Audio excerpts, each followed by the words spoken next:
आज कार्य भेजा गया है पथिक कविता जो कि रामनरेश त्रिपाठी के द्वारा रचित है। तो सबसे पहले जान लेते हैं कवि का परिचय। कवि रामनरेश त्रिपाठी का जन्म 1881 ईस्वी में उत्तर प्रदेश के जौनपुर जिले के कोयरीपुर नामक स्थान पर हुआ था। इनकी आरंभिक शिक्षा विधिवत नहीं हो पाई थी। इन्होंने स्वाध्याय से हिंदी, अंग्रेजी, बांग्ला और उर्दू का ज्ञान प्राप्त किया था। इनकी कविताओं का विषय वस्तु देश प्रेम और व्यक्ति प्रेम है। बहुत ही महत्वपूर्ण बात है कि इनकी कविताओं का जो विषय वस्तु है वह देश प्रेम और व्यक्तिगत प्रेम रखा गया है। इन्होंने 20,000 किलोमीटर की पैदल यात्रा की तथा हजारों ग्राम गीतों का संकलन किया। ग्राम गीतों का संकलन रामनरेश त्रिपाठी के द्वारा ही किया गया है। रामनरेश त्रिपाठी की मृत्यु सन 1962 में के द्वारा रचित रचनाएं हैं खंड काव्य है, पथिक, मिलन और स्वप्न। महत्वपूर्ण रचनाएं हैं तीनों ही। कविता संग्रह है मानसी, एकमात्र कविता संग्रह है रामनरेश त्रिपाठी का मानसी। संपादन किया है कविता कौमुदी और ग्राम गीत का, जिनमें से एक ग्राम गीत महत्वपूर्ण है। आलोचना गोस्वामी तुलसीदास और उनकी कविता। रामनरेश त्रिपाठी की कविताओं की साहित्यिक विशेषता है रामनरेश त्रिपाठी छायावाद पूर्व की खड़ी बोली के महत्वपूर्ण कवि माने जाते हैं। इन्होंने अपने समय के समाज सुधार के स्थान पर रोमांटिक प्रेम को कविता का विषय बनाया है। इनकी कविताओं में देश प्रेम और व्यक्तिक प्रेम दोनों मौजूद हैं, लेकिन देश प्रेम को विशेष स्थान दिया है।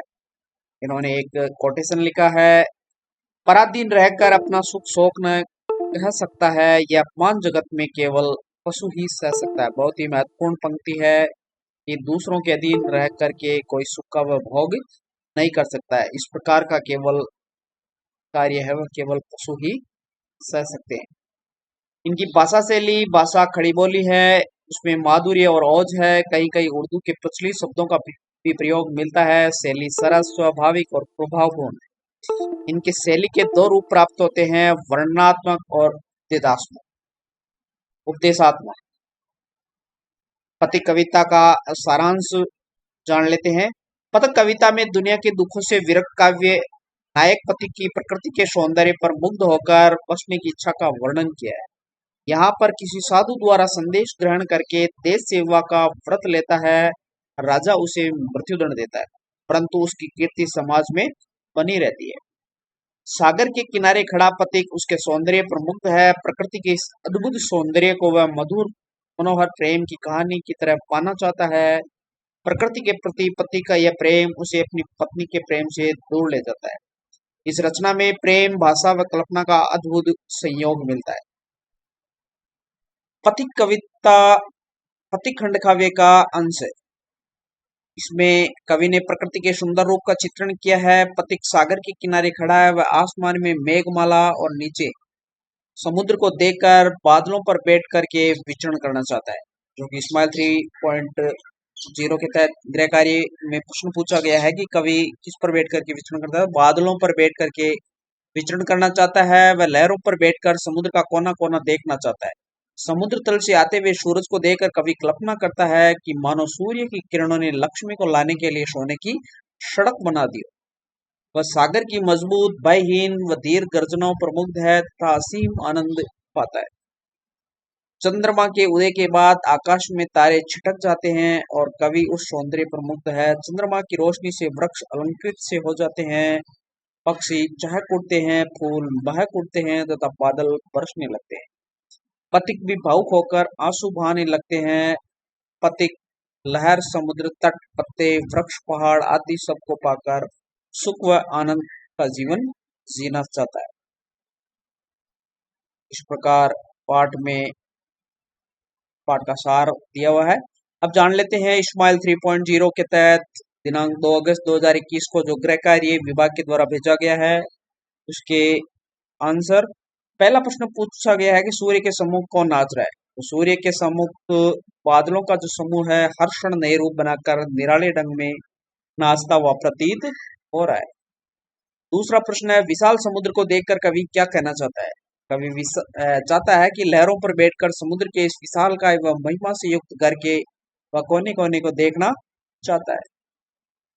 तीसरा प्रश्न है, कवि ने लक्ष्मी के सुनहले मंदिर का गुंबद किसे कहा गया है? इसका सीधा सा उत्तर लिखें तो सूर्य है। इस समुद्र की सतह से सूर्य का बिंब अधूरा निकल रहा है, अर्थात आधा सूर्य जल के अंदर है, आधा बाहर है। ऐसा लगता है मानो ये लक्ष्मी देवी के स्वर्ण मंदिर का चमकता हुआ कंगूरा हो। तो यहाँ पर गुंबद सूर्य को कहा गया है। अगला प्रश्न है, कवि किस प्राकृतिक दृश्य को सर्वाधिक सुखकारी मानता है? समुद्र भय रहित, मजबूत व गंभीर भाव से गरज रहा है, इस उस पर लहरें एक के बाद एक आ रही है, तो जो बहुत सुंदर है। वह अपनी प्रिया को कहता है कि हे प्रेममयी मंगलकारी प्रिया, तुम अपने हृदय से इस सौंदर्य का अनुभव करो और बताओ कि यहाँ जो सुख मिल रहा है, क्या उससे अधिक सुख कहीं मिल सकता है? और अंत में एक प्रश्न दे रखा है, कोने कोने में कौन सा अलंकार है? तो इसमें अनुप्रास अलंकार है। हालांकि इसमें अनुप्रास का भेद पुनरुक्ति प्रकाश होता है, जिसमें शब्द बार बार आए लेकिन उनका प्रत्येक बार अर्थ एक ही हो तो पुनरुक्ति प्रकाश हो जाता है। और शब्द बार बार आए लेकिन प्रत्येक बार अर्थ अलग हो तो यहाँ पर एक ध्यान रखने की बात है, यमक अलंकार भी हो सकता है। अनुप्रास अलंकार की परिभाषा, जब किसी काव्य को सुंदर बनाने के लिए किसी वर्ण की बार बार आवृत्ति हो तो वह अनुप्रास अलंकार कहलाता है। तो इस प्रकार आज के इस वीडियो में अपन ने रामनरेश त्रिपाठी का जीवन परिचय स्माइल 3.0 के तहत भेजे गए 5 प्रश्नों का हल इस वीडियो में जाना। उम्मीद करता हूँ ये वीडियो आपको अच्छा लगा होगा। अगर वीडियो अच्छा लगे तो लाइक शेयर और सब्सक्राइब जरूर करें। Thank you.